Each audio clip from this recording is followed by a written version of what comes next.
Jake Morrison sat in his office on the 67th floor of the Galaxy Council building and stared at the message on his screen. The blue light from the holographic display made his tired face look older than his 53 years. He had been Earth's ambassador to the Galaxy Council for almost 2 decades, and he had seen this same pattern too many times before. Another crisis. Another mess for humans to clean up. Another impossible situation that somehow became humanity's responsibility to fix. The message was from Council Speaker Gelenos, the tall gray alien who ran the daily operations of the galactic government. The words were polite, but the meaning was clear. The Zephyrian Empire and the Caldari Republic were fighting again, and their war was spreading to 3 nearby star systems. Trade routes were being destroyed. Innocent civilians were dying. And, the Galaxy Council expected Earth to send ships and soldiers to stop it. Jake rubbed his eyes and looked out the massive window that showed the sprawling capital city of the Council homeworld. Thousands of different alien species walked the streets below. They came from every corner of the galaxy to do business, make deals, and solve problems. But when those problems got too dangerous or too complicated, they always called the humans. Lisa. Carter knocked on his office door and walked in without waiting for permission. She was Earth's chief diplomatic liaison and Jake's closest friend on the Council world. Her red hair was pulled back in a tight bun, and her green eyes showed the same exhaustion that Jake felt. "Let me guess," she said as she sat down in the chair across from his desk. "Another war for us to stop." Jake nodded and turned his screen so she could read the message. Lisa's face grew darker as she read through the details. The Zephyrians claimed the Caldari had attacked their mining colonies. The Caldari said the Zephyrians had invaded their territories first. Both sides refused to talk to each other, and both sides refused to accept any council mediator except humans. "How many ships are they offering us this time?" Lisa asked. Jake scrolled down to the bottom of the message. "None. They want us to use our own fleet and our own resources, again." Lisa laughed, but there was no humor in it. "Of course they do. Let me guess what happens next. We send Admiral Blake and his people to risk their lives stopping this war. If we succeed, the Council takes credit for maintaining galactic peace. If we fail, they blame us for being too aggressive or too soft or whatever excuse they think of." That day, Jake had worked with Lisa long enough to know when she was building up to something important. He could see the anger in her eyes and the way her hands were clenched into fists. This was not just another complaint about council politics. This was something bigger. "Jake, we need to talk to Admiral Blake," she said, "and Dr. Davis, and anyone else who can make decisions for Earth, because I think it's time we had a serious conversation about our relationship with the Galaxy Council." 2 hours later, they were sitting in Admiral Peter Blake's private office, aboard the Use Harmony, Earth's flagship in the Council Defense Fleet. Blake was a big man with gray hair and scars on his hands from his years as a young officer. He had fought in more Council peacekeeping missions than any other human alive, and his reputation for getting impossible jobs done was known throughout the galaxy. Dr. Helen Davis sat next to Blake, her tablet computer open on her lap as she took notes. She was the head of Earth's colonial administration, and she kept track of every human settlement, every human ship, and every human citizen in Council space. If anyone knew the full scope of humanity's involvement in galactic politics, it was her. Jake handed Blake the message from the Council and watched the Admiral's face as he read it. Blake's expression did not change, but Jake could see his jaw muscles tighten. When Blake finished reading, he set the tablet down on his desk and looked at the other 3 people in the room. "How many times have we done this?" Blake asked. "How many times have we sent our people to die cleaning up messes that the Council could prevent if they actually wanted to?" Dr. Davis looked up from her tablet. "In the past 50 years, human forces have participated in 67 Council peacekeeping operations. We have resolved 41 territorial disputes, stopped 23 wars before they could spread, and prevented the collapse of 12 different planetary governments. The Council has provided full resource support for exactly 4 of those missions." "And how many humans have died in those operations?" Blake asked. 8,473, Dr. Davis said without looking at her notes. Including the 2 destroyers we lost last month trying to stop the Helix pirates with no backup and outdated intelligence. Lisa leaned forward in her chair. Peter, what if we just said no this time? Blake raised an eyebrow. You mean refuse the mission? I mean more than that, Lisa said. What if we told the council that we're done? What if we pulled all our people out of council space? And went home? Jake felt his stomach drop. In all his years as ambassador, he had never heard anyone suggest anything so drastic. Lisa, you're talking about abandoning 3 centuries of human involvement in galactic civilization. We can't just walk away from all of that. Why not? Lisa asked, what exactly are we getting out of this relationship? The council won't give us full membership because they say humans are too young and too unpredictable. They won't let us vote on major decisions because they say we don't understand galactic politics. But somehow we're reliable enough to send. Into every dangerous situation they can't handle themselves. Dr. Davis looked up from her tablet again. She's right, Jake. I've been tracking the pattern for 20 years. Every time there's a crisis, the council calls us. Every time we succeed, they take the credit. Every time we ask for better equipment or more support or recognition for our sacrifices, they tell us to be patient and wait for the right time. Admiral Blake stood up and walked to the window that looked out at the council shipyards. Hundreds of alien vessels filled the massive orbital facility, ships from dozens of different species. But the human section was separate and smaller, as if Earth's fleet was just visiting instead of being a permanent part of the Galactic Defense Force. I've been thinking about this for months, Blake said without turning around. Ever since we lost the Defiance and the Victory trying to protect that Council supply convoy? No escort ships, no intelligence support, no backup plan.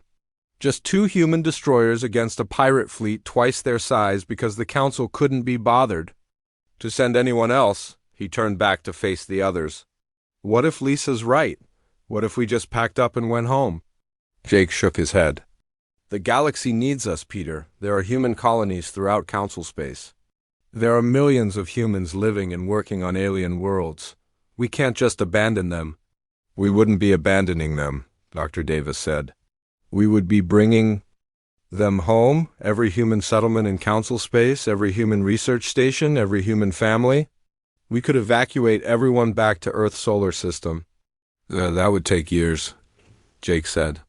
It would take 18 months if we started immediately, Dr. Davis corrected. I've been running the numbers for my colonial management reports. We have enough transport capacity to move every human citizen in Council space back to Sol system within a year and a half. Blake sat back down at his desk and looked at Jake. The question is whether we want to keep playing a game where we do all the work and they make all the rules. How long are we supposed to wait for them to treat us as equals instead of useful? Tools? Lisa pulled up a file on her own tablet and showed it to Jake. Look at this. It's the Council's budget allocation for the next fiscal cycle. They're spending more money on decorating their assembly halls than they allocated for supporting human peacekeeping operations. Jake looked at the numbers and felt something cold settle in his stomach. The Council was spending 40 times more on ceremonial events than on keeping human forces properly equipped and supplied. Captain Torres is waiting for our orders, Blake said. His ship is fueled and ready to head for the Zephyrian Caldari conflict zone. I can send him there with half the supplies he needs and no backup, just like always. Or I can send him home and start preparing for something completely different. Jake looked around the room at 3 of the most important humans in galactic politics. All of them were looking at him with the same expression. They had made up their minds and they were waiting for him to catch up. For 300 years, humanity had served the Galaxy Council faithfully. They had bled and died to maintain galactic peace. They had built trade networks, prevented wars, and saved countless alien civilizations from disaster. And in return, they had been treated as junior partners at best and expendable resources at worst. All right, Jake said finally. Let's go home. Captain Susan Miller received the encrypted message while her ship was docked at Kepler Station. the largest human research facility in council space. She read it 3 times before she believed what she was seeing. The orders were clear, and they came directly from Admiral Blake himself. Begin immediate evacuation of all human personnel and equipment from council territories. Susan had been commanding the transport ship UES Pioneer for 6 years, and she had moved everything from medical supplies to entire families across the galaxy. But she had never received orders like these. She was being told to empty every human research station, every human colony, and every human outpost in council space and bring everyone home to Earth. The first stop was Kepler Station itself. Dr. Kevin Wright was the chief medical officer for the entire facility, and he had spent 12 years developing new treatments that had saved millions of alien lives. When Susan told him about the evacuation orders, he stared at her like she had told him the sun was going to explode. "You can't be serious," Kevin said as they walked through the medical research labs. "We're in the middle of developing a cure for Andromedan blood fever. If we stop now, thousands of people will die." Susan looked around at the advanced medical equipment that filled the laboratory. Every piece of technology had been designed and built by human engineers. Every breakthrough in alien medicine over the past 50 years had come from human research. The Galaxy Council had built their entire healthcare system on human innovation, and now they were going to lose all of it. "The orders come from the top." "Kevin," Susan said, "we're pulling out completely. Pack everything you can and destroy anything you can't take with us." 3 days later, Captain Ryan Torres arrived at the station with his heavy transport ship to help move the larger equipment. Ryan had been working council space for 15 years, and he knew every human settlement from the core worlds to the outer rim.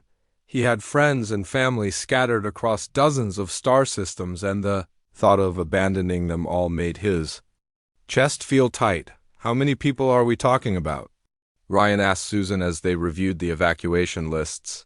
"From this sector alone, about 40,000 humans," Susan replied. "Scientists, engineers, doctors, teachers, traders, and their families, plus all the support staff for the research stations and the orbital platforms." Ryan shook his head. "The Council is going to panic when they realize what's happening." He was right. Within a week of the evacuation starting, Ambassador Claire Johnson received an urgent summons to appear before the full Council Assembly. Claire had been Jake Morrison's deputy for 8 years, and she knew Council politics better than any human alive.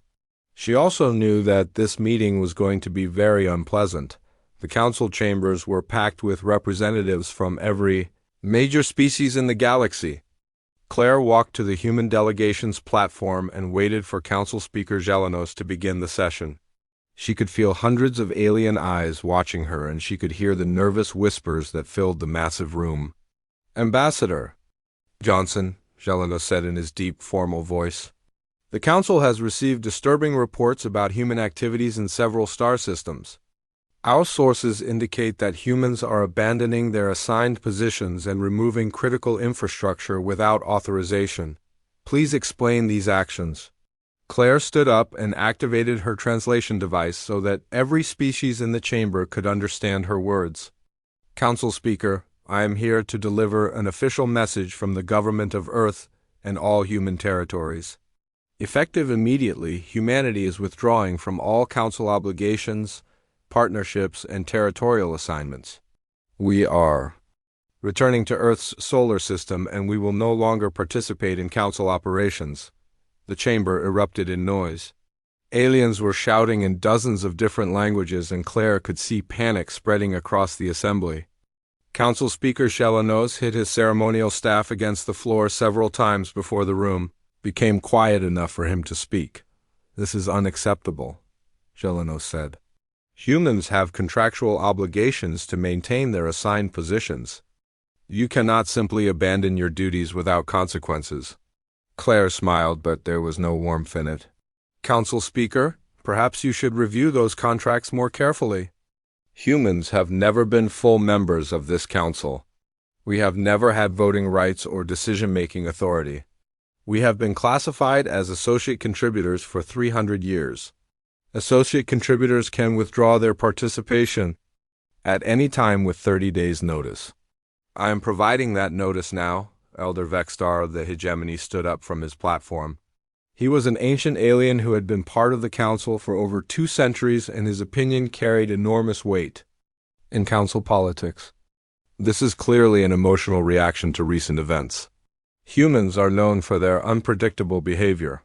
The Council should treat this as a temporary situation and wait for calmer minds to prevail. I assure you, Elder Vextar, this decision was made by very calm minds, Claire replied. Minds that are tired of being taken for granted and used as expendable resources.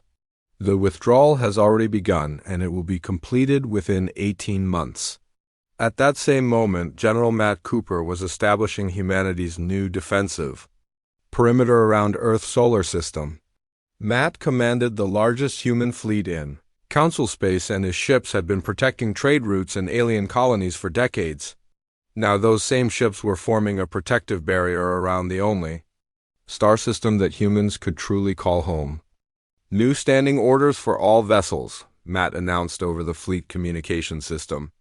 No Council ships are permitted to enter Sol system without formal diplomatic clearance. No exceptions. Anyone who wants to visit Earth goes through proper channels and follows our rules. The irony was not lost on him. For 3 centuries, Council ships had come and gone through human space whenever they pleased.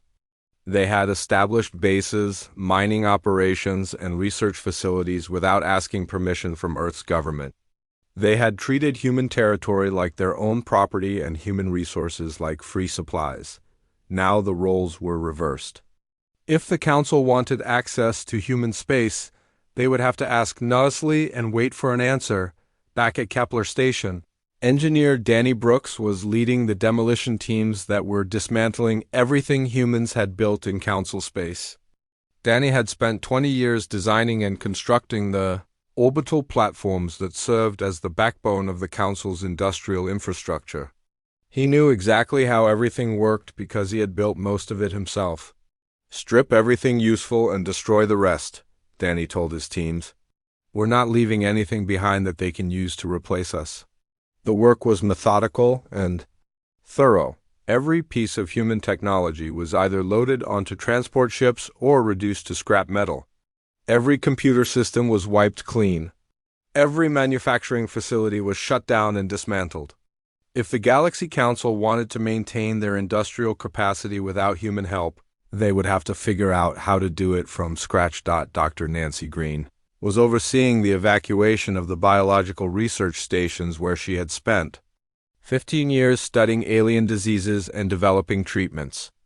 Nancy had personally prevented 17 different plague outbreaks, and her work had saved more alien lives than any other human in history. But she was also tired of watching the Council take credit for her discoveries while treating her like a hired technician. Pack the research data but delete all the analysis programs, Nancy told her assistants. They can have the raw information, but they'll have to figure out how to use it themselves. By the end of the first month, the pattern was clear throughout Council space. Humans were leaving, and they were taking everything with them. The space stations went dark. The manufacturing plants shut down. The medical facilities closed their doors. The trade route navigation system stopped updating. The early warning sensor networks went offline. Captain Eddie Ross commanded the rear guard fleet that would be the last humans to leave Council space. Eddie had fought in more battles than he could count, and he had seen humanity sacrifice everything to maintain galactic peace. Now he was watching 3 centuries of human achievement being packed up and hauled away like furniture from an abandoned house. How long do you think it will take them to realize what they've lost? His second-in-command asked as they watched. Another transport convoy heading toward Earth. Eddie looked out at the vast emptiness, where human installations had once operated around the clock. Not long enough, he said. By the time they figure it out, we'll be gone and it will be too late to do anything about it. The exodus continued day after day, week after week. 40,000 humans from the research stations. 60,000 from the industrial platforms. 30,000 from the agricultural colonies. 50,000 from the trade stations and shipping facilities. Every human in Council space was going home, and they were taking human civilization with them. The Galaxy Council watched it happen and did nothing to stop it. They still believed that humans would change their minds and come back.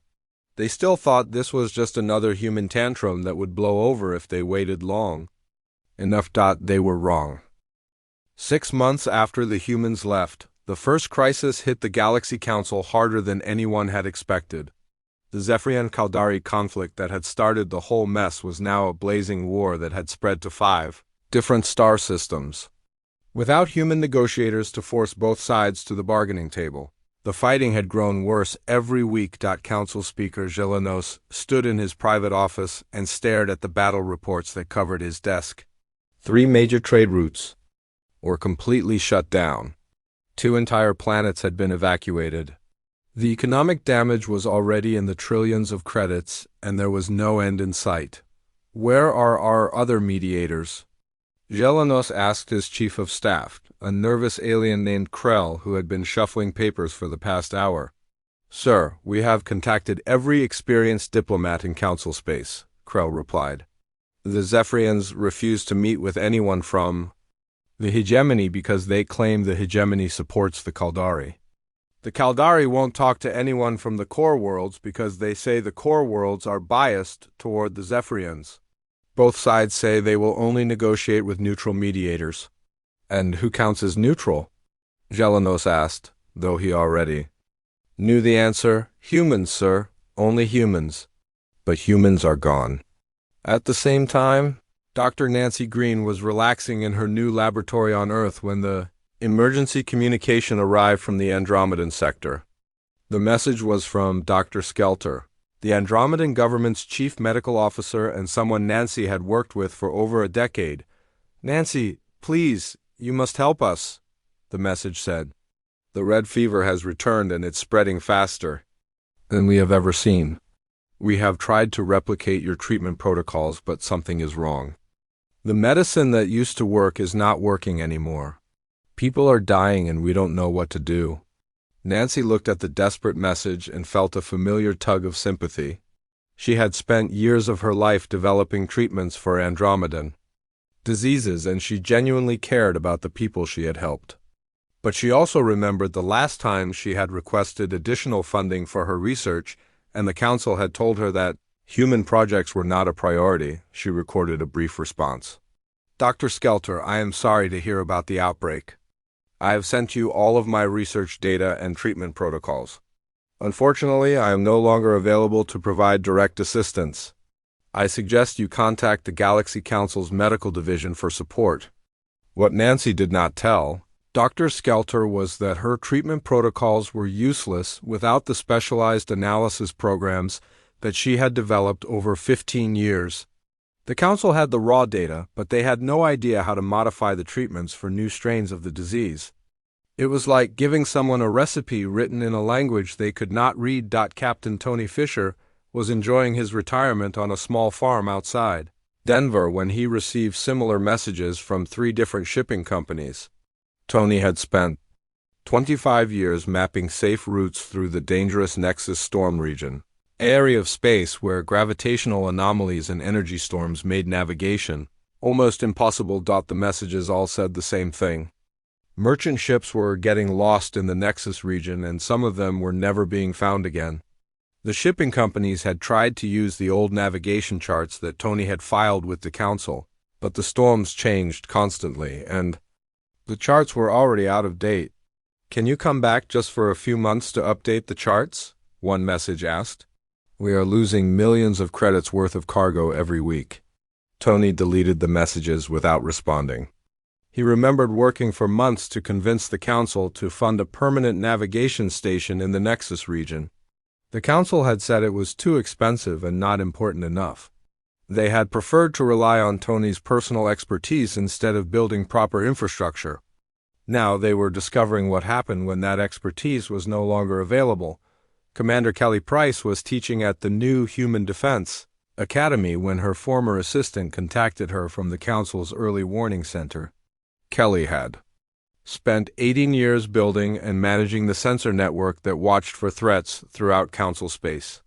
Her systems could detect everything from pirate fleets to natural disasters days before they became serious problems. "Commander, the early warning system is failing," her assistant reported. "We're getting false alarms every day and we're missing real threats. Yesterday, a meteor storm hit the Kalos colonies with no advance warning because our sensors didn't recognize the readings. 3 people died." Kelly felt bad about the deaths, but she was not surprised by the news. The early warning system was incredibly complex and it required constant adjustment and maintenance. She had trained dozens of alien technicians over the years, but none of them had ever understood the system well enough to run it independently. "The system needs someone who understands how all the pieces fit together," Kelly explained to her assistant. "It's not enough to know which buttons to push. You have to understand why you're pushing them and what the results mean." "Will you come back?" her assistant asked. "The council has advised me to offer you any salary you want." "I'm sorry," Kelly said. "I have a new job now." The problems kept getting worse throughout council space. Engineer Bobby Lee received frantic messages from 47 different worlds where his terraforming systems were breaking down. Bobby had developed techniques for making hostile planets suitable for alien colonization, and his work had opened up entire star systems for settlement. But his terraforming systems were not simple machines that could be repaired by any engineer. They were complex networks of atmospheric processors, soil treatment plants, and weather control systems that all had to work together perfectly. When one part of the system failed, the whole planet's ecosystem could collapse. "The atmospheric processes on New Caldari are shutting down," one message reported. "The oxygen levels are dropping and we don't know how to fix them. 30 million people live on this planet." Bobby shook his head as he read through similar reports from dozens of worlds. The council had never bothered to train anyone else to maintain his systems because they had assumed he would always be available. Now entire planets were becoming uninhabitable and there was nothing anyone could do about it. The Galaxy Council called emergency session after emergency session, but nothing they tried seemed to work. The Zephyrian Caldari War continued to spread. The Andromedan Plague reached the core worlds. Trade routes collapsed as ships got lost or destroyed. Early warning systems failed to detect incoming threats. Terraformed worlds started reverting to their original hostile environments. Elder Vextar stood before the council assembly and tried to maintain his usual calm authority, but even he could not hide his growing desperation. "We must find solutions to these problems," he declared. "The stability of our entire civilization depends on it." "What solutions?" asked Elder Siftan of the Crystalline Hegemony. "Every expert we consult tells us the same thing. The humans designed these systems and the humans maintain them. Without human knowledge, we cannot fix what is broken." "Then we must develop new systems," Vextar replied. "We must find other ways to solve these problems." "That will take decades," Siftan sighed. "Our economy will collapse long before we can replace what the humans built." The truth was spreading throughout the Galaxy Council like a slow poison. For 3 centuries, human innovation and expertise had become so deeply embedded in galactic civilization that removing it was like removing the foundation from a building. Everything that the Council had taken for granted was falling apart. The communication networks that connected distant star systems had been designed by human engineers. The medical protocols that prevented galactic plagues had been developed by human doctors. The trade agreements that kept goods flowing between species had been negotiated by human diplomats. The peacekeeping strategies that prevented small conflicts from becoming major wars had been created by human military leaders. Now, all of that knowledge and experience was sitting safely in Earth's solar system, protected by human warships and completely unavailable to the Galaxy Council. The humans had not just left Council space. They had taken galactic civilization with them and left the Council to figure out how to rebuild everything from scratch. Council Speaker Gelano sat in his office and looked out at the capital city below. The streets were still full of aliens from across the galaxy, but now they looked worried and frightened instead of confident and prosperous. The great alliance that had maintained peace and prosperity for 10,000 years was crumbling, and everyone could see it happening. for the first time in his long career, Zelenos began to wonder if the Galaxy Council had made a terrible mistake. Maybe the humans had not been demanding too much when they asked for equal treatment and proper recognition. Maybe they had been asking for what they deserved after 3 centuries of faithful service, but it was too late to fix that mistake now. The humans were gone, and they had made it clear that they were not coming back. 1 year after humanity's departure, the Galaxy Council was facing the worst crisis in its 10,000-year history. Council Speaker Zelenos stood before an emergency assembly that looked nothing like the confident government that had once ruled half the galaxy. Empty seats marked the delegations of species that had withdrawn from the council as their worlds fell into chaos. Those who remained looked desperate and angry. Elder Sci-Fi of the crystalline hegemony was the first to speak, and her words carried the weight of someone who had finally admitted a terrible truth. "We must face reality," she said to the assembled delegates. "Our civilization is collapsing, and we cannot stop it with our current resources." The humans were not just useful allies. They were the foundation that everything else was built on. The admission sent shocked whispers through the chamber. Elder Sci-Fi had been one of the strongest voices against giving humans full council membership. She had argued for decades that humans were too young and unpredictable to be trusted with real authority. Now she was saying that the galaxy could not survive without them. "Perhaps we were too hasty in our treatment of the human species," Sci-Fi continued. "Perhaps we failed to appreciate their true value to our civilization." Elder Vexstar rose from his seat with obvious reluctance. He was even older than Sif_Tan, and his opinion had shaped council policy for over 2 centuries. "I have received reports from my home worlds," he said slowly. "Our agricultural systems are failing without human biotechnology support. Our defense networks cannot track incoming threats without human sensor expertise. Our trade routes are abandoned because our ships cannot navigate the dangerous regions that humans made safe for us." The chamber fell silent as the full weight of their situation became clear. These were not minor inconveniences that could be fixed with time and effort. These were fundamental breakdowns in the systems that kept their civilization running. Ambassador Greg Mitchell had been humanity's last official representative to the Council, and he was now living quietly on a research station in Earth's asteroid belt. His peaceful retirement was interrupted by a flood of desperate messages from his former colleagues throughout Council space. The first message came from the 10th delegation, the same aliens who had voted against every human proposal for the past 50 years. "Ambassador Mitchell, we desperately need your assistance with our failing agricultural systems. The crop yields on our colony worlds have dropped by 60% since the human biotechnology teams were withdrawn. Our people are facing starvation." Greg read the message twice before he could believe what he was seeing. The Tenthri had always insisted that their traditional farming methods were superior to human technology. They had refused every offer of human assistance and had publicly criticized human agricultural practices as crude and destructive. The second message came from the Hegemony Trade Commission. "Greg, our shipping companies are reporting massive losses in the Outer Rim sectors. Without human navigation expertise, our cargo ships are getting lost or destroyed in areas that used to be completely safe. Can you recommend any human navigators who might be willing to work for us as independent contractors?" Greg almost laughed out loud. The Hegemony had spent decades complaining that human trade practices were unfair and aggressive. They had imposed dozens of restrictions on human merchant ships and had demanded that human traders follow complex regulations that did not apply to anyone else. Now they were begging for human help to keep their own trade networks functioning. The messages kept coming every day.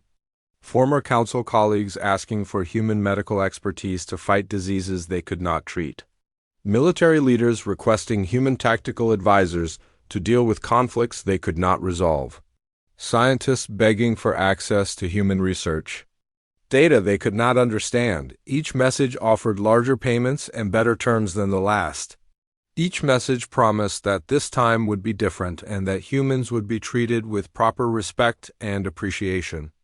But Greg had heard all of these promises before, and he knew exactly how much they were worth. President. Amy Scott was reviewing the daily intelligence reports in her office in Geneva when her secretary announced that she had an urgent diplomatic communication from the Galaxy Council.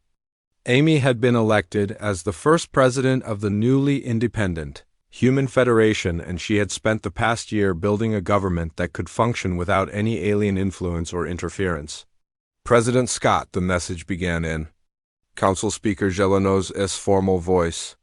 On behalf of the entire Galaxy Council, I am requesting an immediate diplomatic meeting to discuss the current crisis facing our civilizations.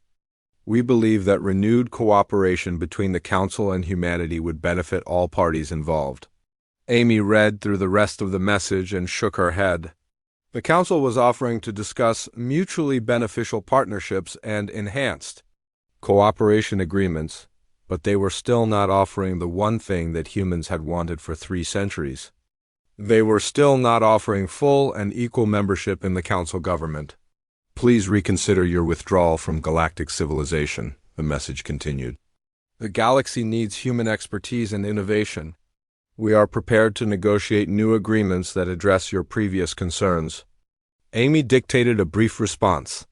Council Speaker Gel_Nuz, thank you for your message. The Human Federation is willing to engage in diplomatic discussions as equals with mutual respect and fair compensation. We are no longer interested in serving as unpaid consultants or emergency repair crews for problems that the Council could prevent with proper planning and investment. Dr. Larry Powell was serving as Earth's new Minister of Foreign Affairs, and he was the one who would handle any actual negotiations with the Council. Larry had spent 15 years as a human diplomat in Council space, and he understood galactic politics better than almost anyone. He also understood that this was humanity's chance to finally get the respect they deserved. They're going to offer us everything they think we want, Larry told President Scott during their daily briefing. Better technology sharing agreements, improved trade deals, expanded territorial rights, maybe even limited voting privileges in the Council Assembly. But not full membership, Amy said. Not full membership, Larry confirmed. They still think they can get us back with half measures and partial concessions. They still don't understand that we've moved beyond needing their approval? The truth was that humanity had thrived during their year of independence. Without the constant demands and interruptions from Council crisis management, human scientists and engineers had made breakthrough advances in dozens of different fields. Human colonies in the Sol system were expanding faster than ever before.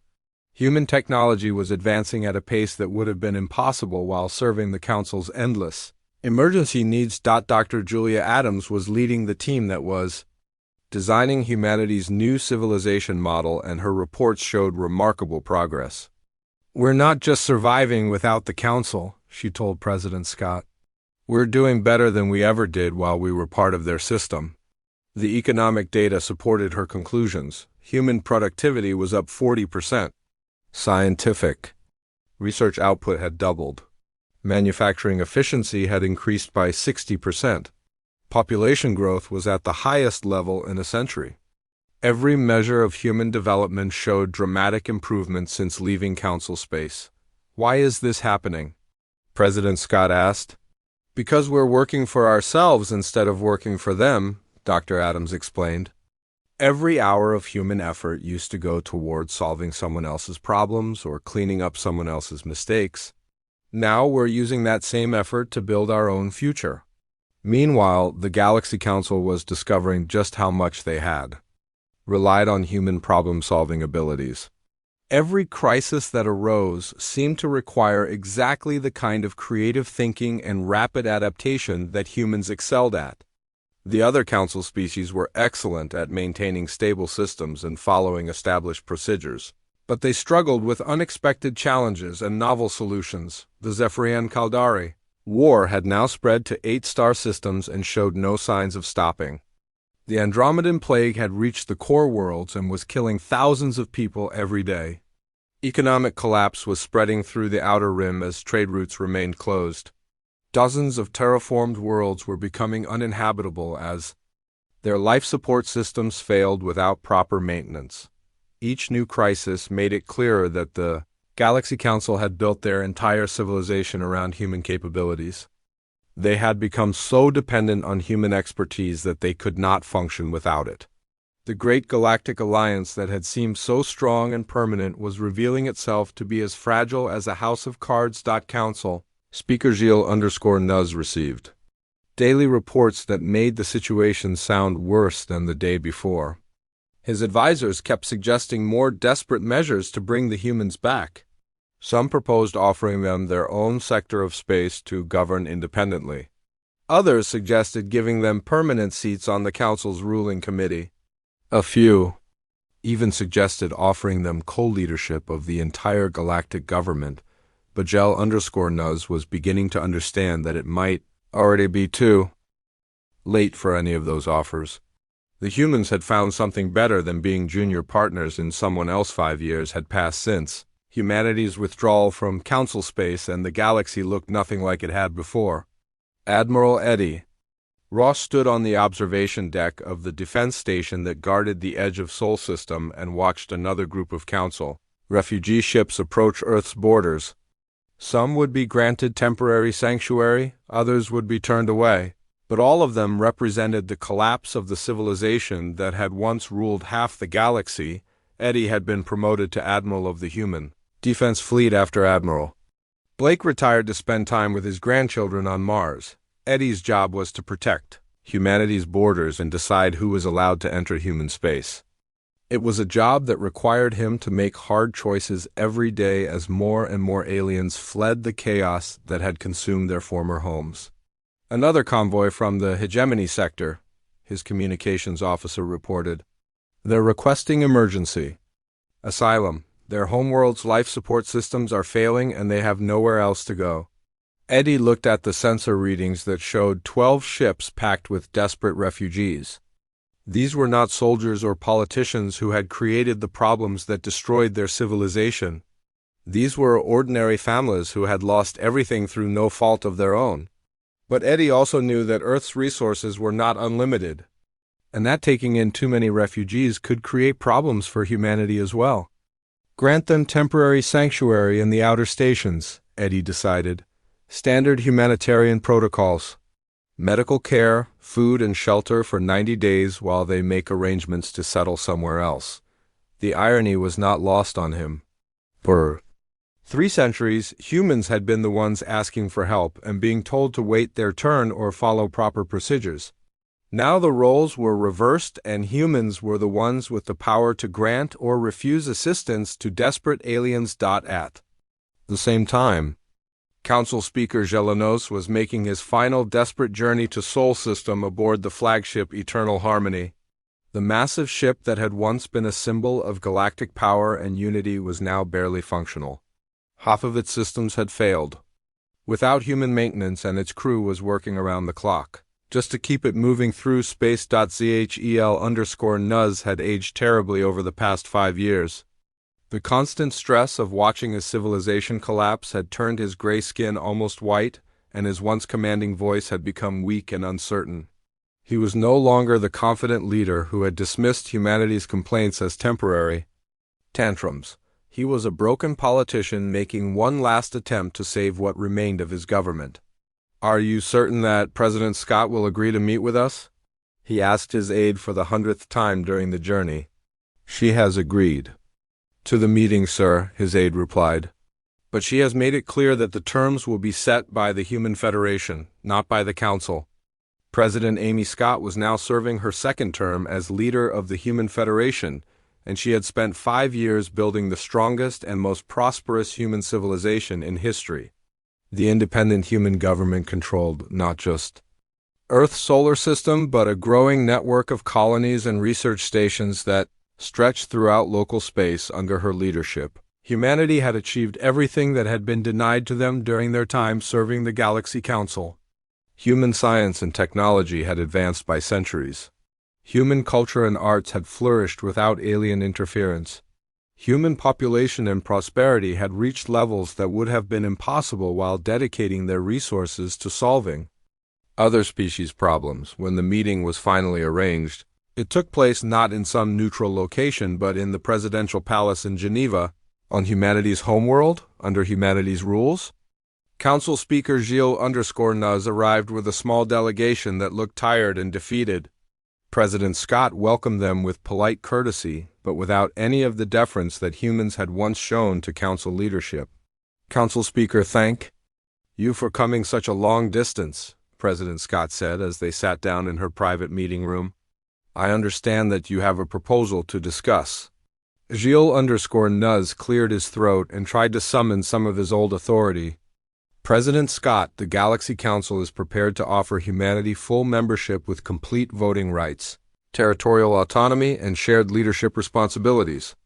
We recognize that our previous arrangements were inadequate and we wish to correct that error.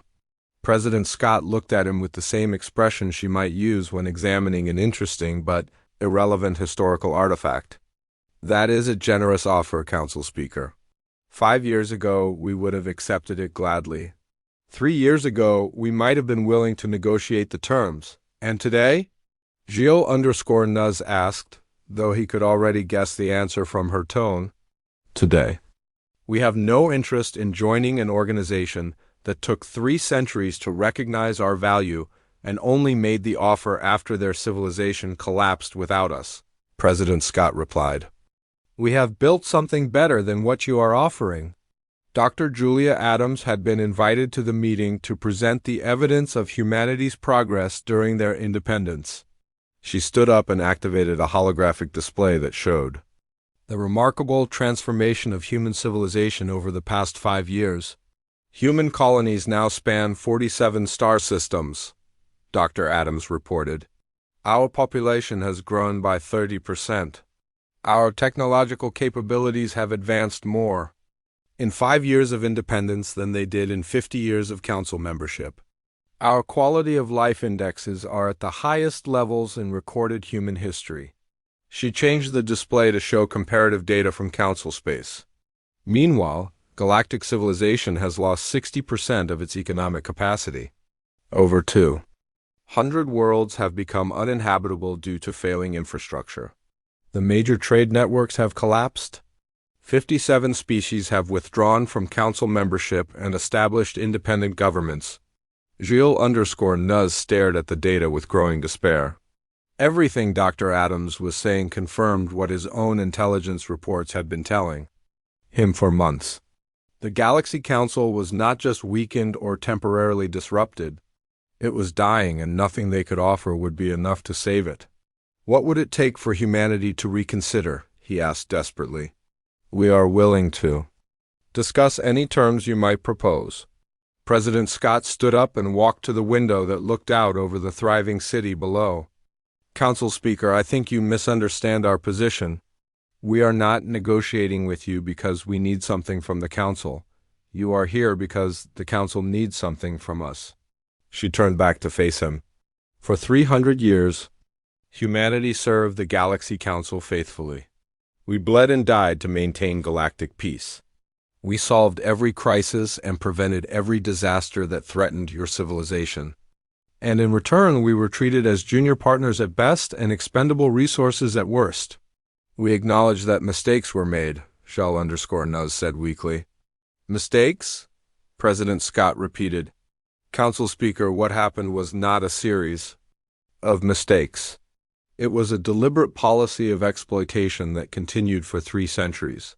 You had countless opportunities to treat us as equals, and you chose not to take them. Dr. Larry Powell, who had been quietly taking notes throughout the meeting, looked up from his tablet.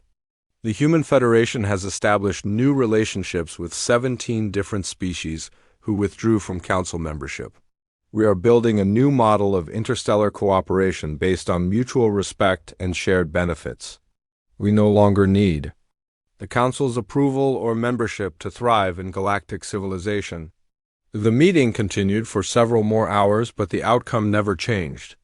The Council offered everything they could think of: shared leadership of the galactic government, exclusive human control over entire sectors of space, access to the most advanced alien technologies, financial compensation for 3 centuries of unpaid service. Nothing they offered was enough because the humans no longer wanted what the council could provide.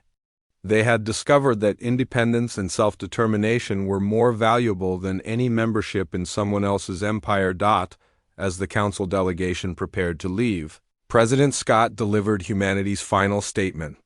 Council Speaker: 5 years ago we would have accepted your membership offer gladly. 3 years ago we might have been willing to negotiate terms and conditions. Today we have something more valuable than anything you can offer us. What is that? Shal_Nuz asked. Freedom, President Scott replied. Freedom to build our own future without asking permission from people who never valued our contributions. Freedom to solve our own problems without being constantly interrupted by your emergencies. Freedom to be ourselves instead of what you wanted us to be? She walked him to the door of the meeting room. You had 3 centuries to treat us as partners, Council Speaker. You chose to treat us as tools. Tools can be discarded when they break or become inconvenient, but partners must be earned through respect and trust. You are 5 years too late to mend what you broke. The council delegation returned to their damaged ship and began the long journey back to what remained of their civilization. Admiral Eddie Ross watched them leave from his command station and sealed the borders of Sol System permanently. Any future contact with the galaxy